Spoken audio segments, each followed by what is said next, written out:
Bénin, le harcèlement électronique est passible d'une peine allant jusqu'à 2 ans d'emprisonnement ferme. Une pluie arrose Cotonou depuis ce lundi matin. Mesdames et messieurs, bonjour. Les titres.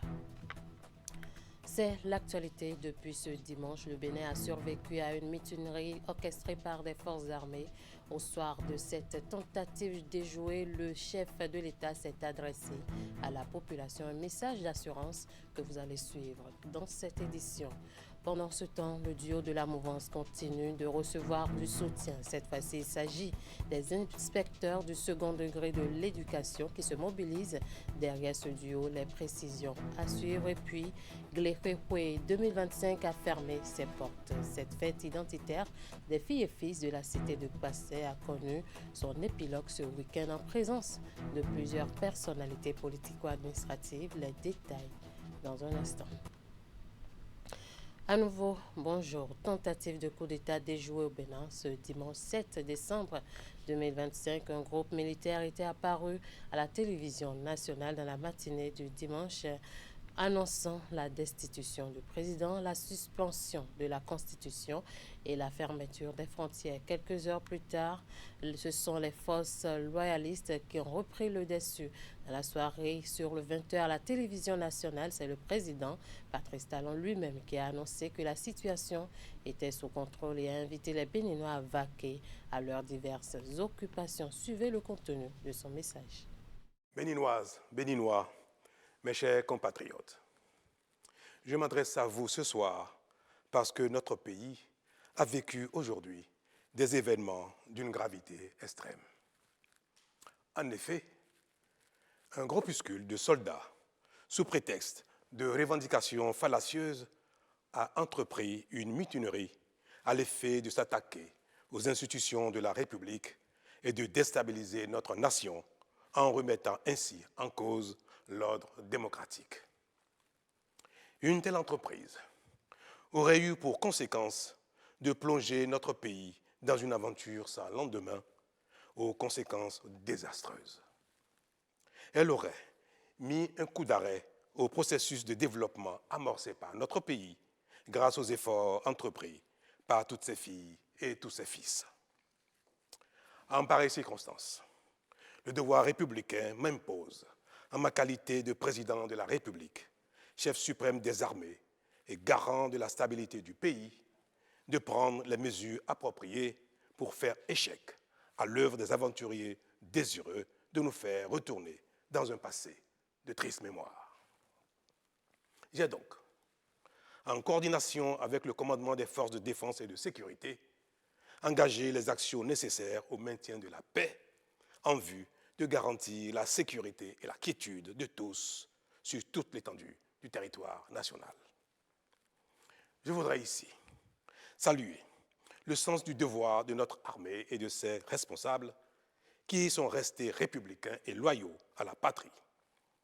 Avec eux, nous avons fait front, repris les positions jusqu'à nettoyer les dernières poches de résistance des mutins. Cet engagement et cette mobilisation nous ont permis de faire échec à ces aventuriers et d'éviter le pire à notre pays.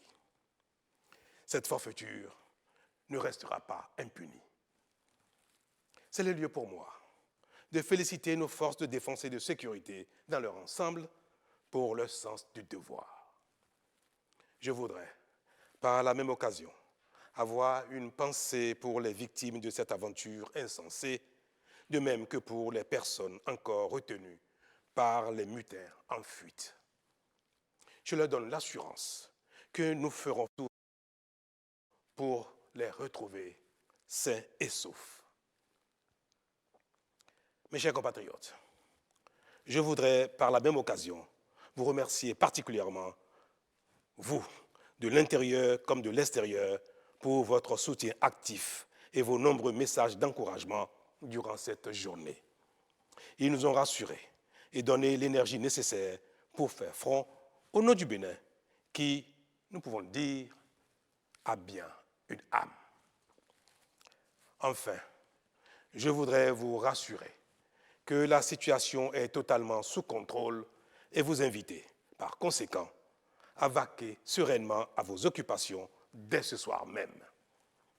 La sécurité et l'ordre public seront maintenus partout sur le territoire national pour garantir la liberté d'aller et de venir à toutes et à tous. Vive la République, vive le Bénin. Je vous remercie. Le chef de l'État l'a promis dans son discours et c'est chose faite. Le chef d'état-major de l'armée de terre, Abou Issa, et le chef d'état-major de la garde nationale, Faïsou Gomena, tous deux gardés par les mutins, sont libérés. Les citoyens béninois condamnent fermement cette tentative de coup d'État. Selon eux, nous sommes en démocratie et les choses doivent se régler démocratiquement. Je vous invite à suivre la réaction de quelques-uns rencontrés dans la ville de Cotonou, au micro de Éric Guédénon et Florence Bossa. C'est avec stupéfaction que nous avons appris en fait la nouvelle ce matin et nous avons trouvé ça un peu déplorable que malheureusement ces personnes veuillent porter atteinte au Bénin, qui est quand même un pays en plein développement, en plein essor, comme nous pouvons tous le constater. Donc c'est dommage que ce genre de comportement qui n'a pas vraiment de justification arrive en cette période électorale.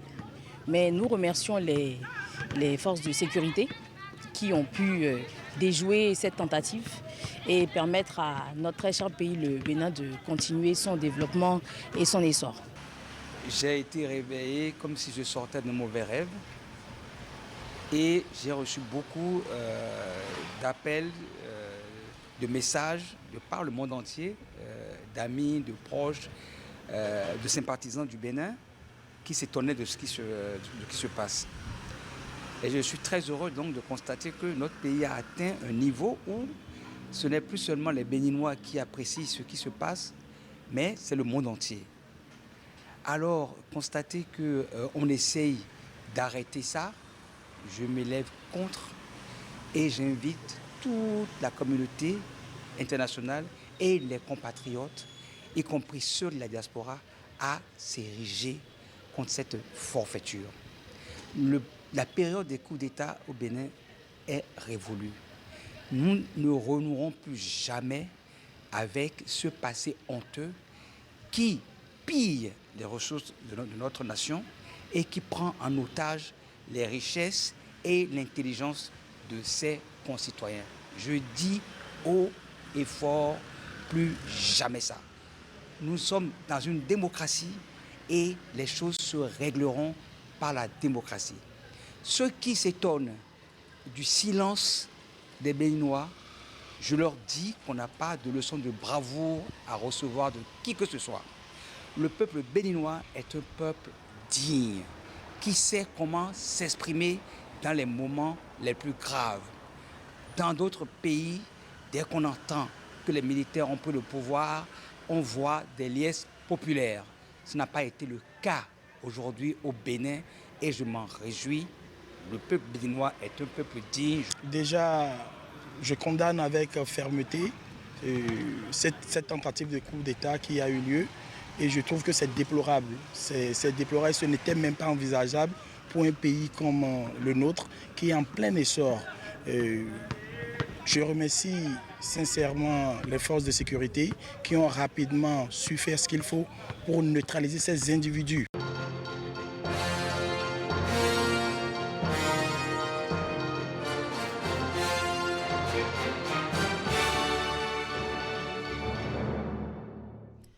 En fin de semaine dernière, le président du parti Union progressiste Le Renouveau a effectué une tournée dans le département de la Liborie. Objectif, donner les consignes et définir les stratégies à adopter par les candidats du parti pour les prochaines élections législatives et locales. L'occasion a également permis au député Salifou Issa de présenter son fils aîné, candidat aux législatives à venir. Un reportage de Stanislas Lanlozet. Dans cette salle archi-comble de l'Union communale des producteurs de coton de Kandji, plus de 300 candidats titulaires et suppléants aux élections communales et législatives sur la liste de l'Union progressiste Le Renouveau dans le département de la Liborie. Au détour de cette cérémonie de consécration officielle, professeur Fifame Diogbenou est venu passer aux candidats les recommandations de la haute direction politique du parti dont il a la charge. La stratégie de campagne au niveau de l'Union progressiste Le Renouveau dévoilée et les candidats déjà envoyés en mission sur le terrain. Ceux qui ne sont pas sur la liste doivent travailler encore plus que s'ils étaient sur la liste.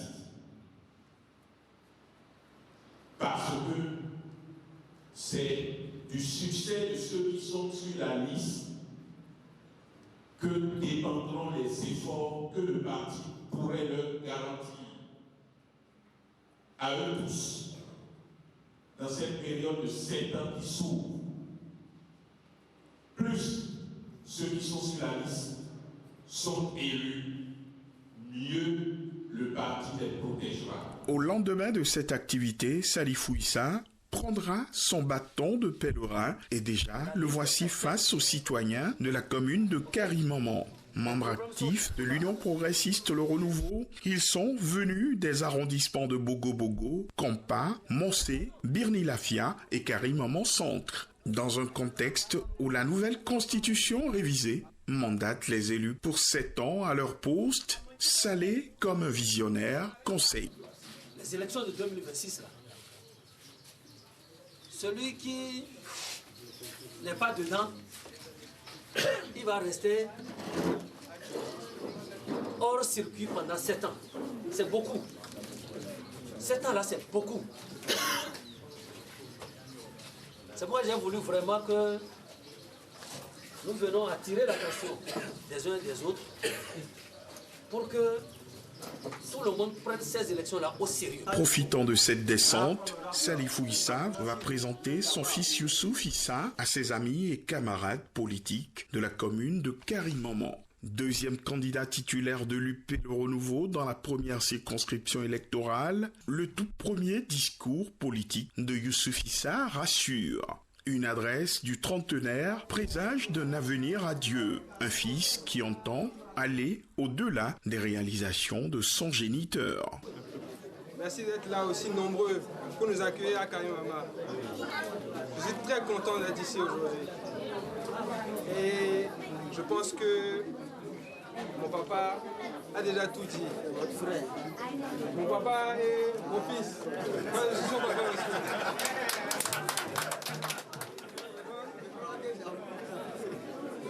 On a décidé aujourd'hui de venir pour vous rencontrer. Et moi, ça me fait très plaisir de vous voir aujourd'hui. Et je pense que si on travaille comme ils l'ont dit, si on réussit les objectifs, qu'on prend la mairie, qu'on a les conseillers, qu'on a les chefs du village, il y aura beaucoup de choses qui vont se passer. Beaucoup de bonnes choses qui vont se passer. Et moi, je suis là aujourd'hui pour vous montrer que je suis avec vous. Je suis votre fils, je suis votre frère. Et ensemble, on va gagner. Ensemble, on va réussir et on va avancer. Les nouvelles sont plutôt bonnes à l'Union progressiste Le Renouveau dans la commune de Karimaman. Plusieurs militants des démocrates LD dans cette partie du Bénin rejoignent les rangs de l'Union progressiste. Un résultat obtenu grâce au leadership des responsables à divers niveaux. Voilà pourquoi il ne faut pas dormir sous ses lauriers et travailler inlassablement pour l'atteinte des résultats. Après Karimaman, rendez-vous est pris à Malanville pour le même exercice. Les vagues de soutien à l'endroit du duo de la mouvance présidentielle continuent de naître. Dans la soirée de ce 6 décembre 2025, les inspecteurs de l'enseignement secondaire se sont mobilisés derrière la vice-présidente Mariam Tchabi Talata et son colistier. La cérémonie a connu la présence du directeur de cabinet du ministère de l'enseignement secondaire, Ouliat Sanoussi pour le point. Il s'agit d'un renouvellement de soutien à l'endroit de leurs collègues Mariam Tchabi Talata. Les inspecteurs du second degré de l'enseignement ont officiellement fait part de leur engagement à accompagner le duo Wadayi Talata. À l'époque, qu'ils vous souviennent, nous avions baptisé le duo Tata pour signifier talent Talata. Nous avons été témoins des prestations de la vice-présidente au plan national et international. Nous voici une fois encore rassemblés aujourd'hui pour célébrer le choix porté sur notre collègue, notre sœur, notre amie, une leader qui a consacré sa vie à l'éducation. Notre soutien ne relève pas seulement d'une simple solidarité corporatiste, mais d'une certitude fondée sur la fierté de reconnaissance du travail accompli et la confiance placée en vous. Les inspecteurs réunis à cette cérémonie de déclaration n'ont pas tari d'éloges à l'endroit de l'inspectrice et vice-présidente de la République. La vice-présidente, malgré sa lourdouchage et son agenda très chargé, a gardé le contact avec son corps d'origine, le corps des inspecteurs, un corps d'élite et son secteur, l'éducation. Je voudrais témoigner sur quelques faits, sur la fréquence de ces appels téléphoniques au directeur de cabinet pour s'enquérir de l'état du sous-secteur, pour prodiguer des conseils afin d'améliorer les pratiques pédagogiques, didactiques et autres, et même parfois pour féliciter pour l'amélioration des rendements scolaires. Ces inspecteurs sont donc remobilisés derrière leur candidate pour une victoire assurée du duo de la mouvance au soir de la présidentielle de 2026. Toujours parlant de soutien au duo de la mouvance, le mouvement Jeunesse Wadaï présidé par Laurent Zomaï devient plateforme Jeunesse Wadaï, un espace d'initiative, de dialogue et d'action qui regroupe la jeunesse de la mouvance présidentielle, plus que jamais engagée à soutenir Romuald Wadaï, candidat de la mouvance à l'élection présidentielle d'avril 2026. On parle ici de plus de 150 mouvements, associations ONG affiliés de jeunes qui se retrouvent pour porter unanimement Romuald Wadaï. La plateforme a été portée sur les fonds baptismaux le week-end écoulé à Calavé. Virgile Arodéon. C'est une nouvelle page de l'histoire politique de la jeunesse béninoise qui s'ouvre.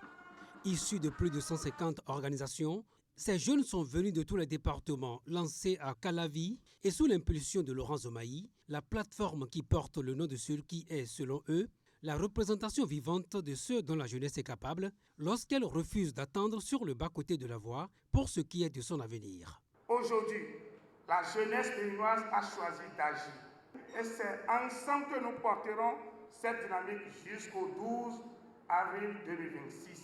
C'est donc plus que jamais l'heure de la jeunesse. Par milliers, ils ont jeté leur dévolu sur Romuald Wadaï et n'entendent pas négocier leur soutien ni leur engagement à aller jusqu'au bout avec ce dernier. Avec Romuald Wadaï, la jeunesse voit enfin un modèle, un homme qui a gravi les échelons par le mérite. Un technicien est devenu une référence continentale et mondiale. Un symbole de discipline et de performance. Loin d'être un choix de circonstance, le duo Wadaï-Talata est, selon ces jeunes, celui d'une équipe capable de poursuivre et d'approfondir les transformations en cours au Bénin depuis l'avènement du régime Talon. La jeunesse aujourd'hui, c'est la spontanéité. Vous voyez comment la salle est pleine. Donc, on remercie beaucoup tous ceux qui ont fait le déplacement. Et nous remercions aussi le président Patrice Talon pour avoir accepté la jeunesse dans l'arène politique de notre pays. Et nous devons en être fiers que le président de la République et les différents partis politiques ont choisi, ont opté pour notre jeune, représente le jeune premier que j'appelle désormais Wadaï. L'initiative mérite d'être soutenue. C'est ça qui m'a poussé en tant que jeune dans la tête de venir les soutenir, encore que l'initiateur n'est rien d'autre qu'un jeune dynamique que je soutenais depuis des années. À partir de ce lancement officiel, la plateforme Jeunesse Wadaï quitte le stade de préparation pour amorcer la phase active. Laurent Zomaï dit les attendre dans les tout prochains jours sur le terrain, dans les communes, les arrondissements et les quartiers, pour porter le message d'un rassemblement massif en faveur de la victoire de Romuald Wadaï.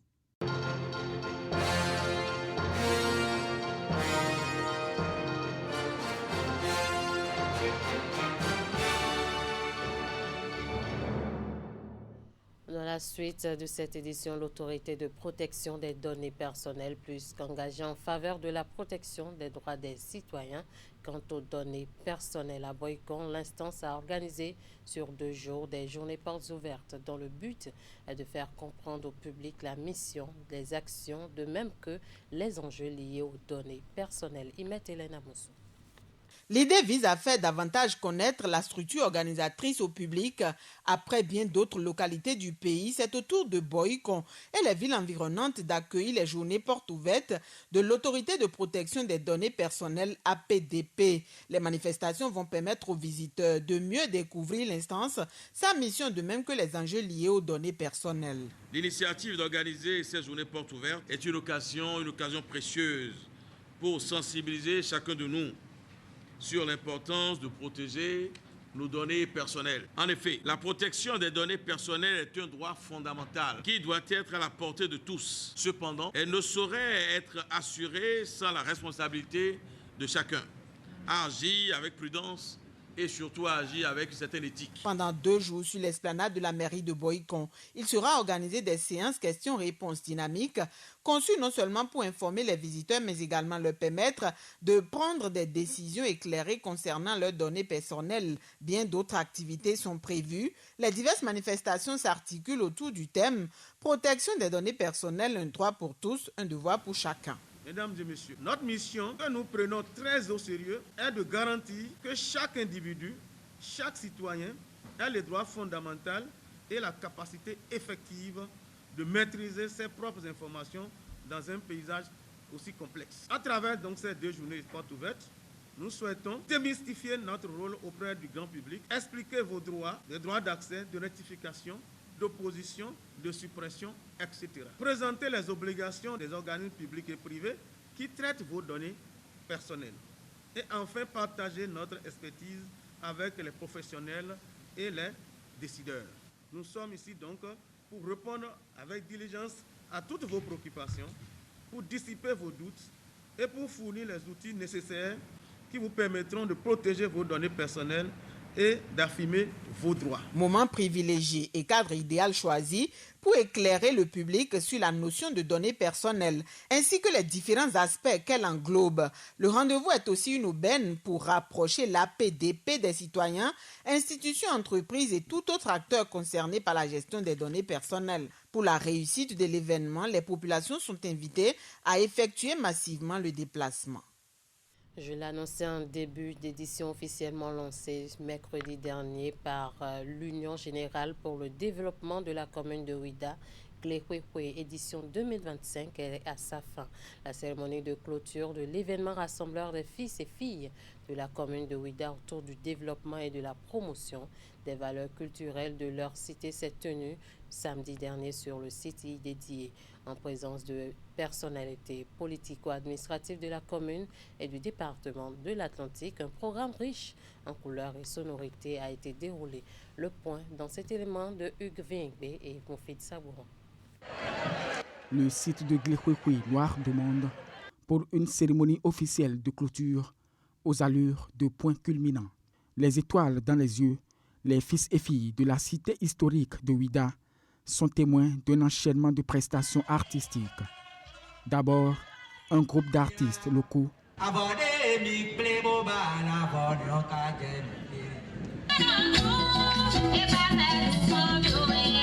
Puis, en l'honneur du concept de brassage culturel, des paroliers de l'Ouémé et d'Abomi.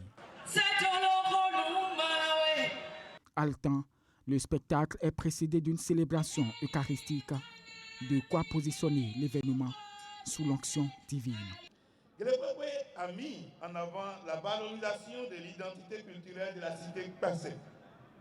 Glehouéhoué est désormais plus qu'une fête. C'est un symbole de l'unité des filles et fils de Ouida, un espace de transmission des transitions de promotion de nos patrimoines immatériels.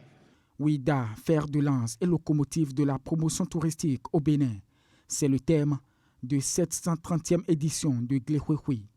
L'UGDO, porte-flambeau du label, surfe sur la vague pour lever un coin de voile sur ses actions et salue la dynamique gouvernementale de révélation au monde des attraits de la cité historique. À ce titre, je voudrais rappeler que les infrastructures socio-communautaires, lors de l'édition passée, ont touché plusieurs localités de la commune, renforcé les infrastructures locales et apporté des réponses concrètes aux besoins exprimés par les communautés. En réalisant des investissements massifs de promotion touristique, notre gouvernement, le gouvernement du Bénin, donne la preuve incontestable que le développement durable est intimement lié à la valorisation de nos traditions. Le lycée des jeunes filles, le CEG Savi Capé et le CEG 2 de Ouida, respectivement 1er, 2e et 3e, sont les lauréats du concours de panégyrique. Danse et partage de repas ponctuent la fin de la cérémonie. À la fin de la cérémonie, quelques participants ont exprimé leur satisfaction. Ils évoquent notamment un événement qui gagne en ampleur au fil des années, dont l'organisation est de plus en plus améliorée. On les écoute au micro de Hugues Bengbe. Je me réjouis de l'ampleur que la fête de Glehouéhoué prend. De plus en plus, nous reconnaissons tous les dignes fils de Ouida, les amis de Ouida et les partenaires même de Ouida se reconnaissent à travers cette fête. Et vous remarquerez qu'aujourd'hui, il y a même des invités de Wemehoué, d'Amehoué, qui ont amené des artistes. C'est la preuve que notre célébration, la célébration de Glehouéhoué, prend une ampleur, une dimension qui rassemble d'abord les filles et fils de Ouida, mais aussi qui rassemble tous les Béninois. Aujourd'hui, nous sommes à la journée de célébration de la messe, une belle messe qui a été dite par le Père avec une très belle animation. Vous avez eu 5 chorales qui ont animé cette messe. C'est toute la preuve que nous avons mis les petits plats dans les grands pour faire de cette journée une journée mémorable dans le cadre de la fête de l'UGDO. J'ai un sentiment de fierté pour cette fête annuelle renouvelée. Et 130e édition, j'en ai vécu plus de 60. Né de père et mère de Ouida, natif de Ouida, résident à Ouida, c'est une joie immense de me retrouver parmi mes frères, mes sœurs, pour cette fête identitaire qui a pris d'autres tournures après que Ouida, qui faisait partie des villes occidentales africaines, après Dakar bien sûr, qui est tombé dans une léthargie et qui s'est métamorphosé par les actions du gouvernement du président Talon. C'est une fierté. Cette fête nous retrace tout, amitié, solidarité et tout. Cette édition de Glehouéhoué est la plus belle. Grâce aux actions du gouvernement, la commune se transforme. Les pains choisis coûtent aussi moins cher. Et voilà qui boucle ce 13h au Bénin. Merci de nous avoir suivis. Merci à toute l'équipe de rédaction, de réalisation et de diffusion. Passez un très bon après-midi en compagnie des programmes de Canal 3 Bénin.